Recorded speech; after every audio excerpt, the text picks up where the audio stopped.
لمن حفظ الكتاب بصدره فبدا وضيئا كالنجوم تألقا وتمثل القرآن في أخلاقه وفعاله فيه الفؤاد تعلقا وتلاه في جنح الدجى متدبرا والدمع من بين الجفون ترقرقا هذه صفات السلام علیکم ورحمۃ اللہ وبرکاتہ۔ بسم اللہ الرحمن الرحیم، الصلاۃ والسلام علی رسولہ الکریم وخاتم النبیین صلی اللہ علیہ وآلہ وسلم۔ معرف الحدیث کتاب الرقاق کا سلسلہ شروع کیا ہے اور اس میں ہم نے تقریباً 3 احادیث پڑھ لی ہیں۔ آج انشاءاللہ اس کی چوتھی حدیث ہے۔ حدیث مبارکہ ہے جی ان ابی بن کعب رضی اللہ تعالی عنہ قال كان النبي صلى الله عليه وآله وسلم إذا ذهب ثلث الليل قام فقال يا أيها الناس اذكروا الله جاءت الراجفة تتبعها الرادفة جاء الموت بما فيه۔ تو جو آج ہم نے سورہ شروع کرنی ہے دوسری سورہ النازعات، اس میں بھی یہی چیزیں آنے والی ہیں، الراجفہ اور الرادفہ، تو حدیث بھی اسی مناسبت سے آ گئی۔ ابی بن کعب رضی اللہ تعالیٰ عنہ فرماتے ہیں کہ رسول اللہ صلی اللہ علیہ وسلم رات کے جب 2/3 حصہ گزر جاتا تو آپ اٹھتے اور فرماتے اے لوگو اللہ کو یاد کرو، اذکر اللہ، اے لوگو اللہ کو یاد کرو، قریب آ گیا۔ کیا قریب آ گیا؟ ہلا ڈالنے والا قریب آ گیا، قیامت کا بھونچال، نفخہ اولا، یعنی وہ جو پہلا سور پھونکا جائے گا وہ اس کے پیچھے آ رہا ہے، دوسرا یعنی نفخہ ثانیہ، موت، ان سب احوال کو ساتھ لے کر سر پر آ چکی ہے جو اس کے ساتھ آتے ہیں۔ موت اپنے متعلقات اور مضمرات کے ساتھ سر پر آ چکی ہے، یعنی موت جو ہے وہ قریب آ رہی ہے، قیامت قریب آ رہی ہے، معاملات بہت قریب ہیں۔ تو دیکھیں رسول اللہ صلی اللہ علیہ وسلم جب رات کے اس پہر میں جاگتے تھے تب بھی آپ لوگوں کو جگانے کا طریقہ کیا تھا؟ اذکر اللہ، اللہ کو یاد کرو۔ اور کس کیفیت میں ان کو موت کی یاد دلائی جاتی تھی؟ کیونکہ موت ایک ایسی چیز ہے کہ جب ہم اس کا لفظ ہمارے سامنے آتا ہے تو فوراً ہمارا جو ذہن ہے وہ دنیا کے متعلقات سے ہٹ جاتا ہے، تو یہی اسلوب اپنایا گیا۔ اس کے بارے میں تشریح میں مولانا صاحب فرماتے ہیں رسول اللہ صلی اللہ علیہ وسلم کے رات کے معمولات کے متعلق جو مختلف احادیث مروی ہیں ان سب کو پیش نظر رکھنے سے معلوم ہوتا ہے کہ آپ کا اکثری معمول اور عام عادت مبارکہ یہ تھی کہ شروع میں قریب تہائی رات تک آپ اپنے خاص مشاغل و مصروفیات اور نماز عشاء وغیرہ سے فارغ ہوتے تھے۔ اس کے بعد کچھ آرام فرماتے، پھر تہجد کے لیے اٹھ کھڑے ہوتے، اور جب رات کا آخری تہائی حصہ رہ جاتا تو جیسا کہ ابی بن کعب رضی اللہ تعالیٰ عنہ کی اس حدیث میں ذکر کیا گیا ہے، آپ اپنے متعلقین اور عام اہل ایمان کو بھی ذکر و عبادت کے لیے بیدار کر دینا چاہتے تھے، اور نیند کی پیدا کی ہوئی غفلت کو دور کرنے کے لیے اس وقت آپ ان کو قیامت کی لرزہ خیز ہولناکیوں اور موت کی بے پناہ سختیاں یاد دلاتے تھے۔ بلا شبہ خواب غفلت کو دور کرنے کے لیے اور اللہ کے بندوں میں فکر اور چونک پیدا کرنے کے لیے، اللہ تعالیٰ کی طرف متوجہ کر دینے کے لیے اور عبادت اور ذکر میں مشغول کر دینے کے لیے اس سے بڑا نسخہ کوئی نہیں ہے کہ ان کو موت اور قیامت کی یاد دلائی جائے۔ دوسری حدیث ان ابی ہریرہ رضی اللہ تعالی عنہ قال رسول اللہ صلی اللہ علیہ وسلم من خاف ادلج ومن ادلج بلغ المنزل الا ان سلعۃ اللہ غالیۃ الا ان سلعۃ اللہ الجنۃ، رواہ الترمذی۔ رسول اللہ صلی اللہ علیہ وسلم نے اس میں ایک بہت پیارا اسلوب اپنایا۔ ادلجہ اس کا مطلب یہ ہوتا ہے کہ رات کا سفر شروع کرنا۔ عرب کا معمول تھا کہ وہ رات کا جو سفر ہے وہ عموماً آخری پہر میں شروع کیا کرتے تھے، لیکن اس میں جو سمجھدار ہوتے تھے ومن خافا، اور جن کو خوف ہوتا تھا۔ یہاں معاملہ کیا ہے کہ رات، اور وہی آپ دیکھیں ہمارے ملک میں بھی اب تو خیر چونکہ ہر وقت ہی روشنی ہوتی ہے تو چوری کسی وقت بھی ہو سکتی ہے، لیکن ایک خاص وقت تھا جب روشنی کم تھی، لائٹ اندھیرا ہوتا تھا، تو چور کب چوری کرتے تھے؟ آخری پہر میں، وہ اس وقت کو چنا کرتے تھے چوری کے لیے۔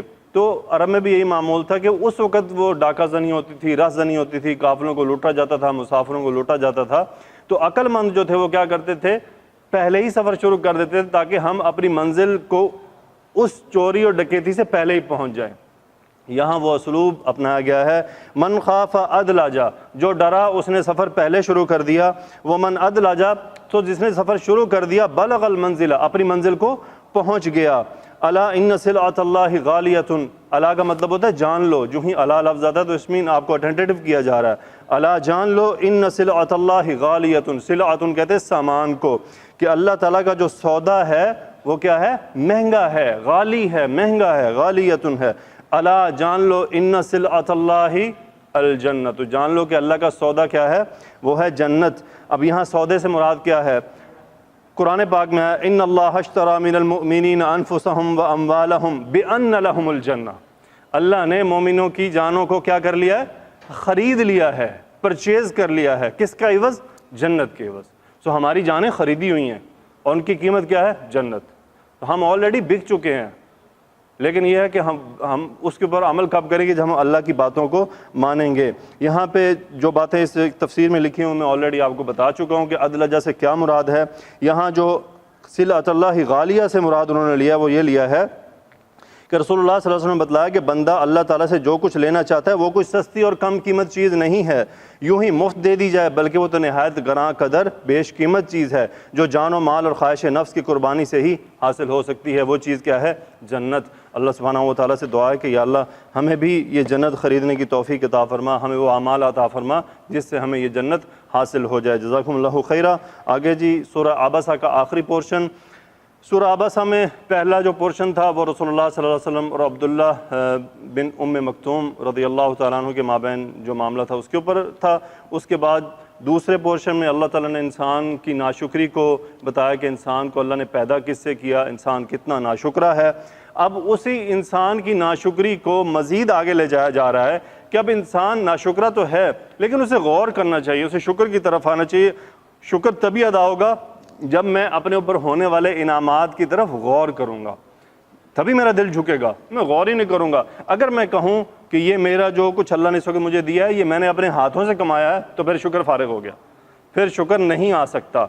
میں نے اپنی محنت سے کیا ہے، یعنی میں گراؤنڈ سے منزلیں طے کی، میں نے زمین سے اٹھایا، اللہ نے مجھے بلندیاں عطا کی، تو میں نے کس طرح؟ اپنی محنت سے کی، تو پھر تو شکر کبھی نہیں آتا۔ اسی لیے اللہ عز و جل ہمیں قرآن پاک میں بار بار ہمیں ہماری اوقات یاد دلاتے ہیں کہ تمہیں جو نعمتیں ملی ہیں اس پہ غور کرو، اور نعمتیں ساری وہ ہیں جو ہم اپنی قدرت سے کبھی حاصل نہ کر سکتے تھے۔ چونکہ تلاوت ہم کر چکے، ہم شروع کرتے ہیں۔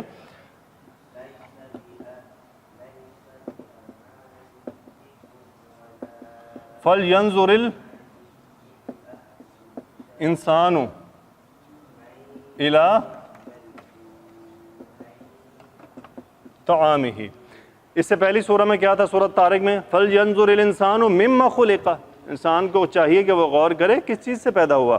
یہاں انسان کو دوسری طرف توجہ دلوائی جا رہی ہے۔ فا وہی حرف آتا ہے، فَلْيَنظُرِ، لام تعلیل آتا ہے، حکم دیا جاتا ہے کہ چاہیے، اس کو چاہیے، اور ہمیشہ یہ فا کے ساتھ آپ کو ملے گا، اور جو ہی فا آئے گا تو لام ساکن ہو جاتا ہے۔ کیسے پتہ چل رہا ہے کہ یہ لام وہ ہے کہ نظرہ ینظرو، نون زارا مادہ، نظرہ ینظرو یہاں پیش ہونی چاہیے تھی، ہوا یہ کہ اس لام نے اس کو ساکن کر دیا، وہ ساکن کیا تو ڈراپ ہو گیا سب کچھ۔ فَلْيَنظُرْ، اب ینظرو فعل مضارع واحد مذکر، اسے دیکھنا چاہیے، بس فَلْيَنظُرْ اسے دیکھنا چاہیے۔ ملانے کے لیے زیر دی گئی، کیوں ملانے کے لیے زیر دی گئی؟ کہ آگے جو فاعل ہے وہ کیا ہے؟ معرف باللام ہے، سو یہ فاعل ہے ینظرو کا، تو حالت رفع سے پتہ چل رہا ہے۔ سو انسان کو کیا چاہیے؟ اسے غور کرنا چاہیے، اسے دیکھنا چاہیے۔ کیا دیکھنا چاہیے؟ الہ حرف جر، طعامہ مرکب اضافی، طعامہ اپنے کھانے پر، الہ طعامہ اپنے کھانے کی طرف، یہ متعلق ہو گیا اسی فعل کے۔ تو انسان کو کیا کرنا چاہیے؟ اپنی خوراک کی طرف دیکھنا چاہیے۔ اب اس خوراک کی آگے وضاحتیں آئیں گی، یعنی انسان کو اللہ نے کیوں متوجہ کر لیا یہیں پہ کہ آگے وہ باتیں آئیں گی کہ وہ غور تو کرے، کیا یہ سب باتوں پر وہ قدرت رکھتا تھا؟ کیا خود سے یہ سب کر سکتا تھا؟ نہیں کر سکتا تھا۔ ابھی ان کی وہ باتیں آئیں گی، وہ کیا کیا ہیں؟ انا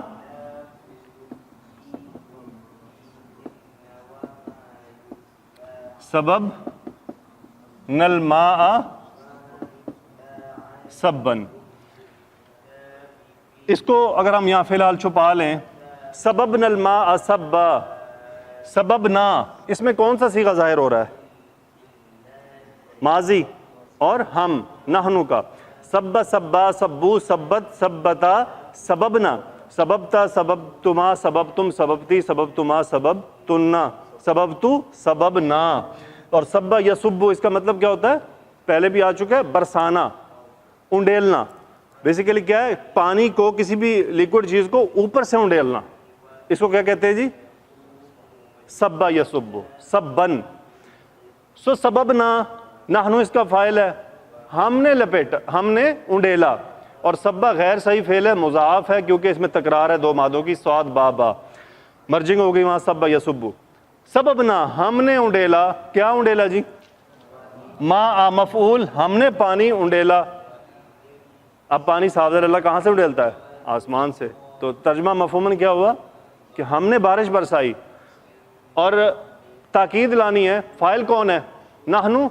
نحنو کو باہر لے آئیں، ٹھیک ہے؟ نحنو کو تاکید، مزید تاکید ڈالیں، انا لگائیں.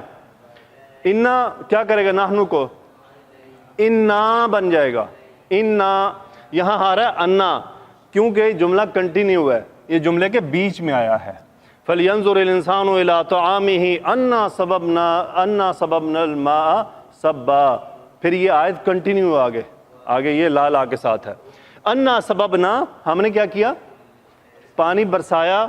سبن، یہ اس کی مزید تاکید، یعنی دیکھیں تین تاکید آ گئی. پہلے فاعل باہر آیا، پھر اس کے اوپر انا آیا، اور پھر اس کے برسانے کی حالت میں ہم نے پانی برسایا. یقیناً ہم نے برسایا بارش کو آسمانوں سے. کوئی ایشو نہیں ہے. اب بس انا سببنا الماء سبا. آگے کیا ہے جی؟ اس کو بڑی مشکل سے ایڈجسٹ کیا، کوئی تھوڑا سا ہلا نا پھر 10 منٹ لگ جائیں گے. وہ جہاں ہے وہ بالکل ٹھیک ہے. اس کی وہ پرابلم ہے جس میں موبائل ہولڈ کیا ہوا ہے، اس کو انشاءاللہ ریپلیس کریں گے. ثم شققنا الارض شقا ثم شققنا الارض شقا. دیکھیں ایک ترتیب بیان کی اللہ نے بڑی پیاری. پہلے آسمانوں سے پانی برسایا، پانی برسا زمین کے اوپر. اب زمین کیا کرے گی؟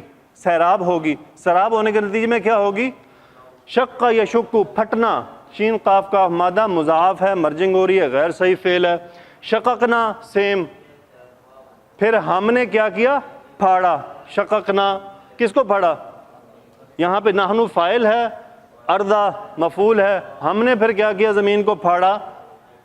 یہ اس کی تاکید کے لیے ہے، پھاڑنے کی، یعنی پھاڑنے کی، کہ ہم نے اس کو پھاڑا. اس کی تاکید کے لیے اس کی کیفیت بیان کی جاتی کہ زمین کو کیسے پھاڑا.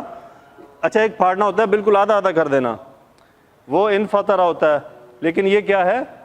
کسی، یعنی اب میں سر کو، اب میرے کوئی مارے تو کیا ہوگا؟ وہ شقا پھٹ گیا. یہ آدھا آدھا نہیں ہو گیا بلکہ بیچ میں سے ایک چیر، جس کو کہتے ہیں چیر، آ گیا. تو وہی آتا ہے نا جب پودا اگتا ہے. ثم شققنا الارض شقا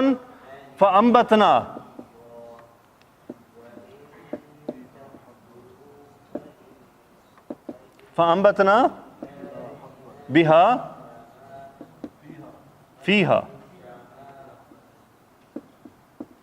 فیہا حبا. نون با تا مادہ، اس میں نون با تا مادہ باب افعال میں. انبتا ینبتو، یہ کیا ہوتا ہے؟ اگانا، کسی چیز کو اگا دینا. انبتنا فعل ماضی جمع متکلم نحنو. انبتنا ہم نے اگایا. کس میں اگایا جی؟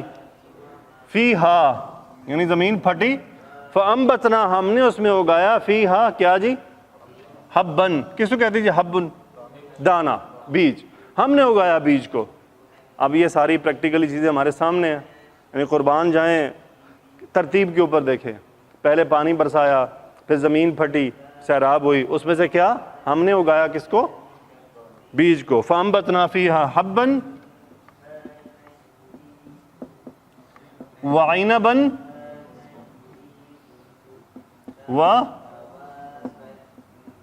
وقضبا. عنب کسے کہتے جی؟ انگور.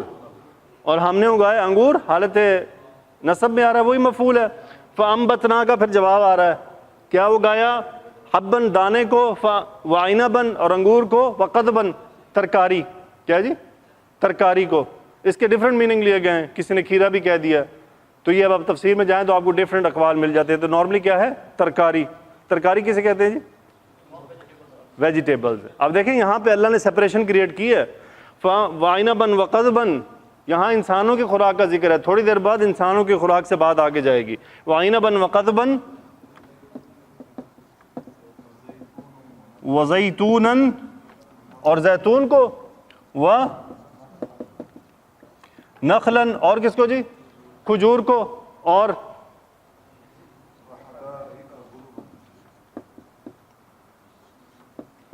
وحدائق غلبن. حدیقت ان کی جمع کیا ہے؟ حدائق. اچھا حدیقہ کسے کہتے ہیں؟ جو چار دیواری کے اندر ہوتا ہے, جو پارک باغیچہ چار دیواری میں ہو اسے حدیقہ کہتے ہیں. وحدائق کیسا جی؟ غلبن. غلبن سے مراد گھنا. گھنا بھی کیسا کہ درخت اتنے گھنے ہیں, آپ دیکھیں جو گھنے باغ ہوتے ہیں کیسے ہوتے ہیں, ماشاء اللہ جن کے آموں کے باغ ہیں تو اچھی طرح جانتے ہوں گے گھنا باغ کسے کہتے ہیں, کہ درختوں کے جو شاخیں وہ ایک دوسرے کے اندر گھسی ہوئی ہوتی ہیں, ہاں جی, سورج کی روشنی نہیں آتی, تو ایسے ہوتے ہیں کیا؟ گھنے باغات. وحدائق, وہی مفعول ہے, اور کیا بنائے؟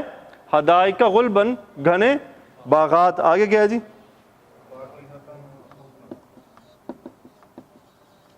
وفاکہۃً وابًا. اچھا یہاں سے اب وہ حدائق غلبن ہو گیا, پھر کیا؟ وفاکہۃً, اور فروٹ میوہ جات. وفاکہۃً وابًا. ابن کسے کہتے ہیں جی؟ ابن یہ گھاس چارہ, اور ابن یہ وہ ہوتا ہے جو یعنی گھاس چارہ صرف وہ ہر سبزی جو انسان نہیں کھاتا وہ تمام ابن میں آ جاتی ہے. وہ تمام چیزیں جو انسان نہیں کھاتا وہ ابن کہلاتی ہے. باقی اس کے اوپر آپ تفاسیر میں جائیں گے تو ڈفرنٹ اقوال آپ کو مل جائیں گے. آگے کیا ہے جی؟ متاعً لکم ولی انعامکم. ہاں جی, اللہ تعالیٰ نے پوری سٹوری وہاں پہ کمپلیٹ کر دی. کیا ہے؟ متاعً, تمہارا استعمال کا سامان ہے. متاعً لکم, تم سب کے لیے, اور کیا ہے؟ لام وہی لام جر ہے, کے لیے کا میننگ ولی انعامکم. انعامکم تمہارے چوپائے, اور تمہارے چوپایوں کے لیے, تمہارے جانوروں کے لیے, تمہارے مویشیوں کے لیے. یعنی یہاں سے دیکھیں انسان کو کیا چاہیے کہ وہ غور کرے, کیا یہ سب کام انسان کر سکتا تھا؟ ورنہ تو زندگی مشکل ہو جاتی. اللہ نے انسان کو دنیا میں بھیجا تو اس کا انتظام کر کے بھیجا. متاعً لکم ولی انعامکم. اب آگے وہی, ہاں جی, جزاک اللہ خیر. تا متاعً, بہت شکریہ. متاعً لکم, ٹھیک ہے جی. متاع وہ کہتے ہیں تمہارا متاع ہے. متاع الدنیا, ہاں جی, الا غرور. متاع حیات الدنیا, زندگی کا ساز و سامان کیا ہے؟ الا غرور, کچھ نہیں ہے اس کے سوائے ایک دھوکہ ہے. آگے کیا ہے جی؟ آگے ایک الگ ٹاپک شروع ہو جاتا ہے.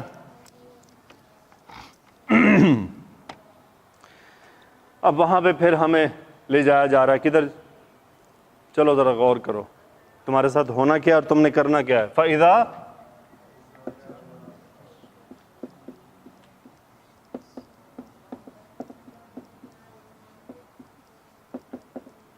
فَإِذَا جَاءَتِ الصَّاخَّةُ,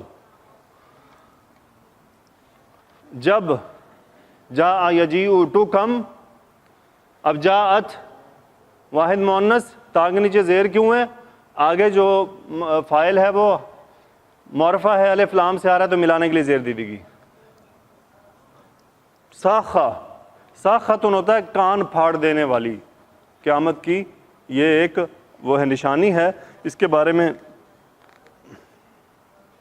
سخ یسخ, آواز کی سختی, کان پھاڑ دینے والی آواز, تو اس سے اسم الفاعل بن رہا ہے ساختن, کان پھاڑ دینے والی. اور وہ کس کی طرف جا رہا ہے؟ یہ قیامت کی طرف. اور اذا ظرف زمان ہے, اس کو زمانے کے حساب سے اس کا میننگ چینج ہو رہا ہے. فَإِذَا جَاءَتِ الصَّاخَّةُ, اور جب آ جائے گی کان پھاڑ دینے والی, پھر کیا ہوگا؟ پھر وہی نتیجہ ہوگا, یوم یفر المرء من اخیہ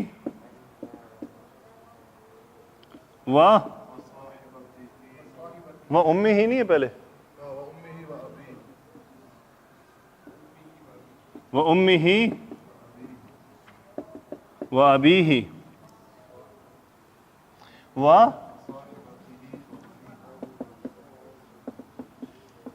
و بنی ہی.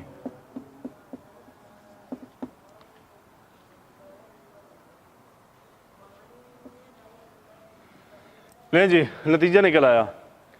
فَإِذَا جَاءَتِ الصَّاخَّةُ، اور جب آ جائے گی کان پھاڑ دینے والی، یوما، پھر اس دن، یہ اب ظرف زمانہ ہے، اس دن پھر کیا ہوگا؟ فر یفر، دوڑنا، جان چھڑانا، بھاگ جانا. فر یفر، فارارا مادہ مضاف ہے، غیر صحیح فعل ہے. یفر فعل مضارع واحد مذکر، اور اس کا فاعل کون ہے؟ المرء، آدمی اس کا فاعل ہے. سو واحد مذکر مضارع. تو آدمی بھاگے گا، کس سے بھاگے گا؟ من اخیہ، اپنے بھائی سے. یہ ہاں وہی مرغو کی طرف. وہ امی ہی، اور اپنی ماں سے. وہ ابی، اور اپنے باپ سے. وہ صاحبتی ہی، صاحبتن ہوتا ہے، صاحبن ہوتا ہے ساتھی، اور صاحبتن کیا ہوتا ہے؟ مؤنث ساتھی، یعنی جو ساتھ رہنے والا ہوتا ہے. صاحبتن یہاں پہ زوجہ کا مطلب لیا گیا ہے کہ بیوی چونکہ مرد کے ساتھ رہتی ہے. وصاحبتی ہی، دیکھیں جر جا رہے ہیں کیوں؟ امی ہی، ابی ہی، صاحبتی ہی، و بنی ہی. یہ تھا بنوہ، بنوہ، بنونا، بنینا، بنینا پیچھے جر آیا، اس نے بنینا کا نون ڈراپ کیا تو کیا بن گیا؟ بنی ہی. تو یہ چونکہ وہ بنیادی قاعدے ہیں، اس کے اوپر آپ اس کو جانتے ہیں، تمام مرکب اضافی ہیں. تو آدمی بھاگے گا اپنے بھائی سے، اپنی ماں سے، اپنے باپ سے، اپنی بیوی سے، اور اپنی اولاد سے. اس کی جو ترتیب تھی اس کے اوپر ہم آلریڈی بات کر چکے تھے کلاس میں، تو اس کی ریپیٹیشن کی ہمارا ٹاپک لمبا ہو جائے گا. تو یہ وہ رزلٹ ہے جو اس دن نکلنا ہے کہ عیسیٰ علیہ السلام اپنی ماں کے بارے میں بھی کہہ دیں گے نہیں بھئی آج تمہارا اپنا معاملہ ہے. رسول اللہ صلی اللہ علیہ وسلم نے فاطمہ رضی اللہ تعالی عنہ کو مخاطب کر کے فرمایا، اے فاطمہ، اگر اللہ نے تجھے پکڑ لیا تو پھر میرا تمہارا باپ ہونا تمہیں فائدہ نہیں دے سکتا، میں نہیں چھڑا پاؤں گا. آج کے کم فہم لوگ کیا کہتے ہیں؟ کوئی نہیں جی، اللہ کے نبی خود ہی چھڑا لے گا ہمیں. اللہ کے نبی اپنی بیٹی سے فرما رہے ہیں کہ اپنا انتظام خود کر کے جانا، اعمال سنوار کے جانا. کیوں؟ وہ دنیا کا نظام نہیں ہے. اور رسول اللہ صلی اللہ علیہ وسلم کی ذات سے تو یہ بالکل بھی وہ نہیں ہے کہ کسی کی ناجائز کوئی سفارش ہوگی. اور یہ شفاعت کا معاملہ بڑا کرٹیکل ہے سمجھنے کے حساب سے. کبھی موقع ملا تو اس پہ ضرور انشاءاللہ بات ہوگی، بلکہ آیات آئیں گی اس وقت اس پہ ہم بات کریں گے. اس کی پوری جو غلط فہمی یہاں کریٹ کی جاتی ہے، ہوتی نہیں ہے. نہ احادیث میں غلط فہمی ہے، نہ آیات قرآنیہ میں غلط فہمی ہے. غلط فہمی کریٹ کر دی گئی ہے. تو اس غلط فہمی کے کریشن کا نتیجہ کیا ہوا؟ لوگوں نے اعمال ہی چھوڑ دیے. تو انشاءاللہ ہم اس پہ کبھی بات کریں گے. وصاحبتہ و بنیہ، آگے کیا ہے جی؟ لِكُلِّ امْرِئٍ مِّنْهُمْ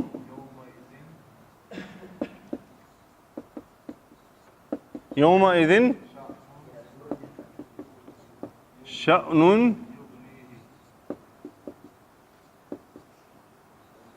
يُغْنِيهِ. لام حرف جر، کل امرئن، یہ امرؤن، امرؤن، امرئن ہے آدمی. کل امرئن ہر آدمی، لکل امرئن ہر آدمی کے لیے، منہم وہ ہم کون ہے؟ یہ سارے، ہر آدمی ان سب کے لیے، یومئذ اس دن، شأن، شأن کیا ہوتا ہے جی؟ شأن دھندا، فکر، دھندا، فکر، معاملہ. کسی اہم معاملے کو کیا کہتے ہیں؟ شأن. اس کی جمع ہے شؤون. کیا ہے جی؟ کچھ کبھی پڑھا ہے آپ نے قطر میں ورڈ شؤون؟ تو شؤون کیا ہے؟ معاملات. شؤون الشرعیہ، شرعی معاملات. شؤون المالیہ، مالی معاملات.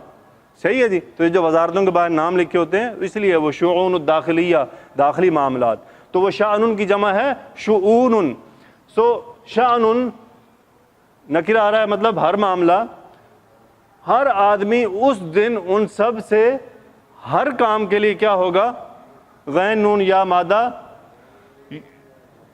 اغنا یغنی کیا ہونا جی؟ بے نیاز ہو جانا، بے فکر یعنی لاپرواہ ہو جانا، بھی مجھے کوئی فکر نہیں ہے.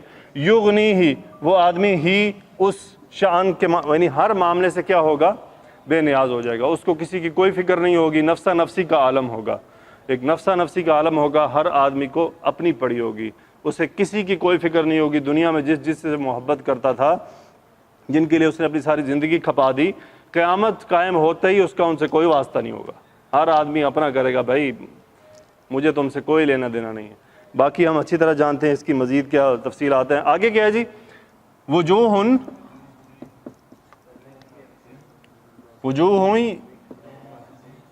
یومئذ مسفرۃ. وجوہ نکیر آ رہا ہے، بعض چہرے، وجہ کی جمع وجوہ، یومئذ اس دن کیا ہوں گے؟ مسفرۃ غیر عاقل کی جو ہے وہ صفت آ رہی ہے، بعض چہرے کیا ہوں گے؟ مسفرہ چمک رہے ہوں گے، مسفرۃ چمکدار ہوں گے، روشن ہوں گے. کیا ہوں گے جی؟ روشن ہوں گے. کچھ چہرے یومئذ اس دن کیا ہوں گے؟ مسفرۃ چمکدار ہوں گے. کس بات سے؟ ضاحکۃ ہنستے ہوئے، مستبشرہ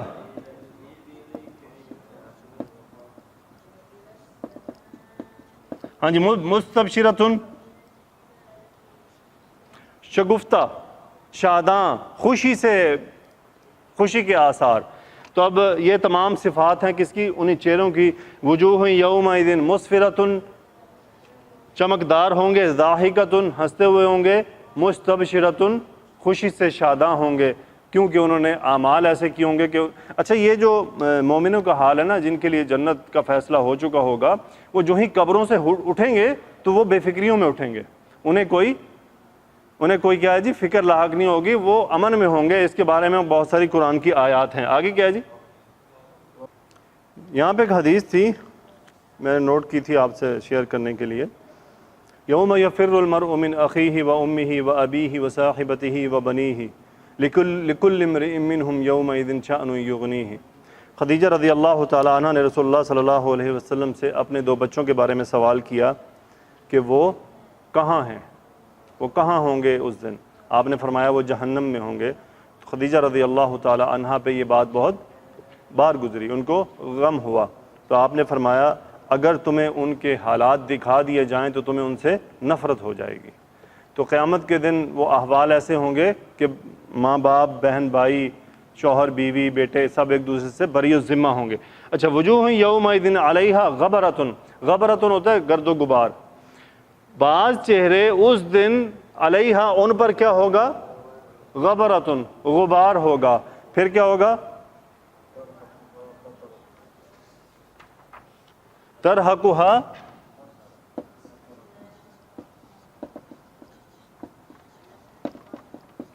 قطرۃ. ہاں جی، رحق یرحق، رحق یرحق، یرحق سے بن رہا ہے ترحق، فعل مضارع واحد مؤنث کیوں ہے؟ یہ اس کا فاعل ہے، اور ہا کی ضمیر مفعول ہے، مرجع ہے وجوہن کی طرف. ترحقھا قطرۃ، ترحق کا مطلب ہوتا ہے پھیل رہا ہونا، پھیل رہا ہونا. اور قطرۃ کہتے ہیں بدرونقی، غبار کی طرح. یعنی ان کے چہروں پہ کی جو رونق ہے وہ کیا ہوگی؟ وہ بدرونقی جو ہے، ان کے چہروں کی جو بدبختی ہے وہ کیا ہوگی؟ قطرۃ، وہ ان کے اوپر چھا رہی ہوگی، وہ ان کے اوپر کیفیات اس کی نظر آ رہی ہوں گی، وہ پہچانے جا رہے ہوں گے. اولئک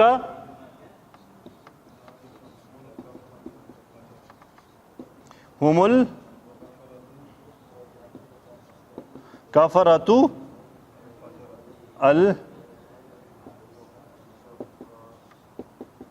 الفجرۃ. ہاں جی، وہ اولئک ہم الکفرۃ الفجر. یہ کیا اصل میں تھا؟ اولئک کفرۃ فجرۃ، اولئک کفرۃ فجرۃ. کفار کی جمع کیا ہے جی؟ کفرۃ. یہ کافر ان کی جمع ڈیفرنٹ آتی ہے، کافرون، کفار، کفرۃ. فاجر، فاجرون، فجار، فجرتن، یہ جمع الجموع کہلاتی کہ انتہا ہے کہ بہت زیادہ لوگ ہوں گے۔ پھر اس کے اندر ایک تخصیص کا قاعدہ قائم کیا گیا جسے ہم حصر کا مفہوم کہتے تھے۔ وہ حصر کیا تھا کہ وہ جو آپ کی خبر تھی چونکہ وہ جمع تھی، اس جمع کے حساب سے آپ پہلے ان کو الف لام سے معرفہ بنا لیں، پھر کیا کریں جو مبتدا ہے اس سے مناسبت رکھتی ہوئی ضمیر بیچ میں لے کر آئیں۔ اب چونکہ اولائکا ہے اور اولائکا سے کیا ہے ضمیر ہم، تو وہ ہم ضمیر بیچ میں لائی گئی جس سے ہو گیا کہ وہی کیا ہیں کافر و فاجر ہیں، وہی کیا ہیں کافر و فاجر ہیں۔ یہ وہی لوگ ہیں جو بدعمالیاں کرتے تھے، ان کے چہروں پہ بدرونقی چھا رہی ہوگی، غبار آلودہ ہوں گے، یہی لوگ ہیں بڑے کافر اور بڑے فاجر جنہوں نے اللہ کی نافرمانیاں کی۔ یہاں تک تو ہے جی سورہ عباسہ یہاں پہ الحمدللہ مکمل ہوئی۔